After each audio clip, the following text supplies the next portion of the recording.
we say good morning to our Kapiti Coast District Mayor, Guru. Kia ora, Guru. Good morning, Nigel. Good morning, listeners. Nice morning for that. Now, I'll just touch on, there's a good, healthy lot of nominations for our KCDC triennial elections come up, so that's a good sign for the community, isn't it? That's good. Yeah. That's really good. And we had a short session yesterday at 1 o'clock. I think it was Carl Weber who organised all the candidates meeting each other. Oh, right. Okay. So quite a few turned up, and that was very good. Yeah, good stuff. Oh, well, it's starting to get underway. We've got a wee way to go. October, isn't it? The elections or thereabouts? That's right. Yeah, That's good. Right. Early October.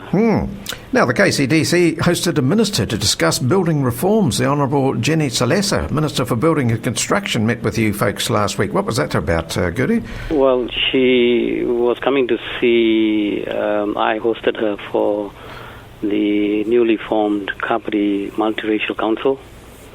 So we had invited her, and once she finished the discussion, she also said, look, while she's here, because she's also Minister for, I think, buildings, and therefore she took the opportunity to meet with council staff on the building issues. I think the submissions have been called for, and I think it's closed, I think, this week, on the new building regulations. Oh, right. So the council's put in some submissions on this, have they? Oh, yeah. The last council meeting, I think we signed off our submissions. So we're sort of looking forward to the year 2043. They're trying to, as usual, every government comes in and tries to fix it, isn't it? Yeah. Because I see in 2043 you're expecting, Mr. Maxwell, the Chief Executive, said about 63,685 people in the Kapiti area, so we got to plan well ahead for that. That's right. Yeah. That's the optimistic growth projections, and therefore automatically, we need to ensure that we've got the capacity to manage that.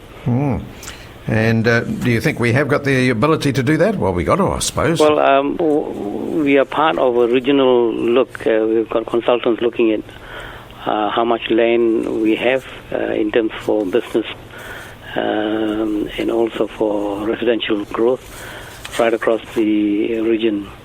And one of the issues, of course, that will inform how we are going to manage this. And one of the things that's come out of it is the need for an urban development authority for the Wellington region.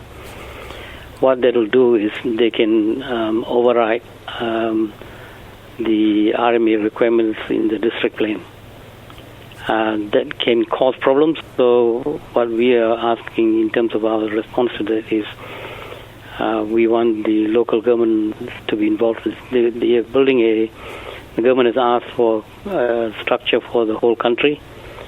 And within that, you have the ability to form similar urban development authorities in particular regions. Right. And I think the Wellington region is shaping up to be proposing one of that type of structures. Sure. But you got to ensure that the district plan actually is a consultation process which has shaped what the public and the communities want in terms of the future. Just because you have one issue, let's say the housing program, you can't simply go and override the local issues and the need for local consultation.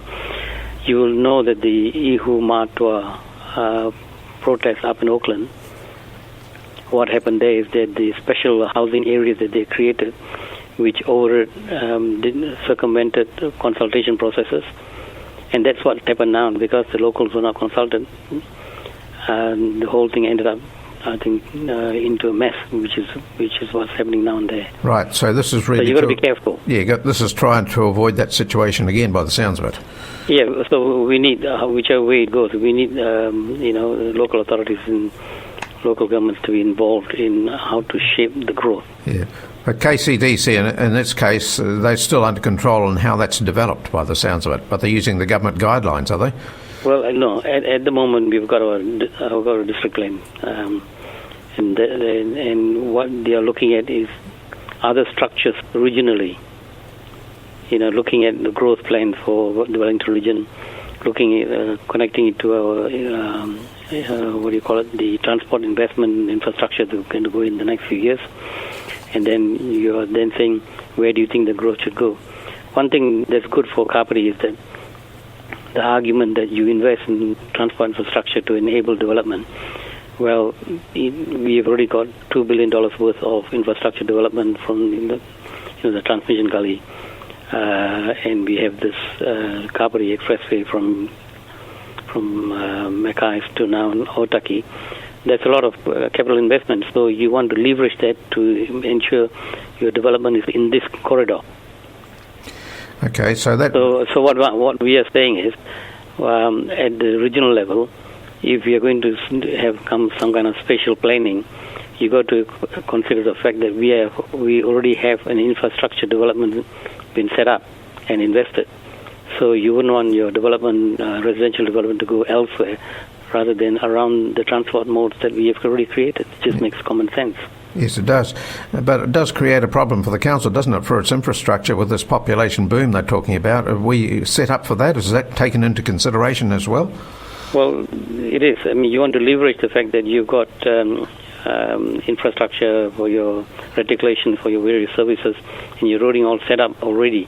You want to intensify those areas rather than go into greenfields. The further away you go, the more the infrastructure cost is going to be. Right. So you got to have a sort of a boundary which is sort of the urban boundaries and then the rural boundaries. I think that needs to be clearer. Clearer, yes. But I suppose... because one of the things, Nigel, one of the things people forget is in the rush to accommodate development, you forget why people come here. People come here because of the environment. Our beaches, our rivers, our walkways, cycleways, and then also the rural areas which give Kapiti a particular ambience. This is what people like. Otherwise, you might as well be in some an extended suburb of Wellington. Kapiti has got to be what Kapiti has always been. Right. Because it's always been suggested that Wellington and Kapiti will be joined up with building and homing. Well, we sort of joined up, we are joined up, but we do not want Wellington to embrace us too tightly that we asphyxiate. We don't want their bus system anyhow for a start off, so we'll leave that out of it, shall we? Now, listen, that's okay. They're going to make a decision, the government, I think, around about the end of this year, aren't they, with changes that will follow, so we'll hear more about that in due course. But I see this morning that the government support for homeless a welcome step in the right direction. Did she talk about anything in the homing section in that area? Oh, we did. We had one of the chief planners from Lower Hutt come here. What they've done is they've put, I think, about $1 million into this area, homelessness, because we don't seem to realize that per capita, Lower Hutt has got a huge problem of homelessness and housing problems compared to the rest of the region. So what they've done is they've done some research into this area, and the homelessness is very hard to measure. If somebody is sleeping in somebody's sofa, and homelessness is also part and parcel of overcrowded living. Yes. And I think it was 2016 when there were a couple of flash floods in Otaki. We discovered 2 families who were living in garages.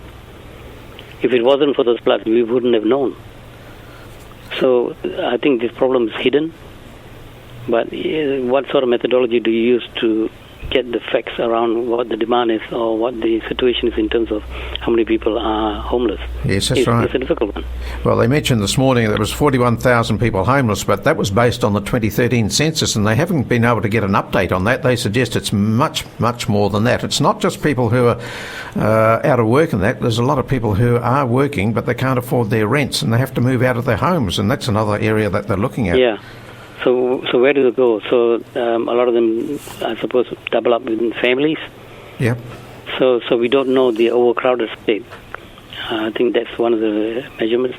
And the other thing is, if you go to the motor camps, yes, and see what the situation is there. So these are the different areas. We've actually got a consultant working on and talking to all these people, service providers in Kapiti to get this facts together, because we need some kind of measurement for demand. Yes. And one of the questions that's been interesting is,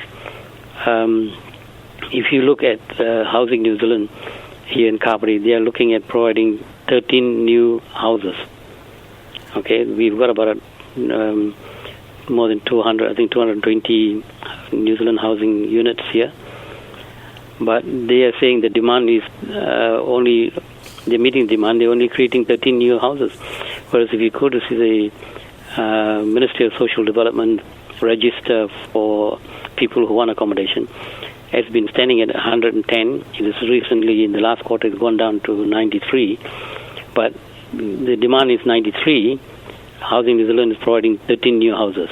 Mm-hmm. So whose measurement is right? Yes, that's right.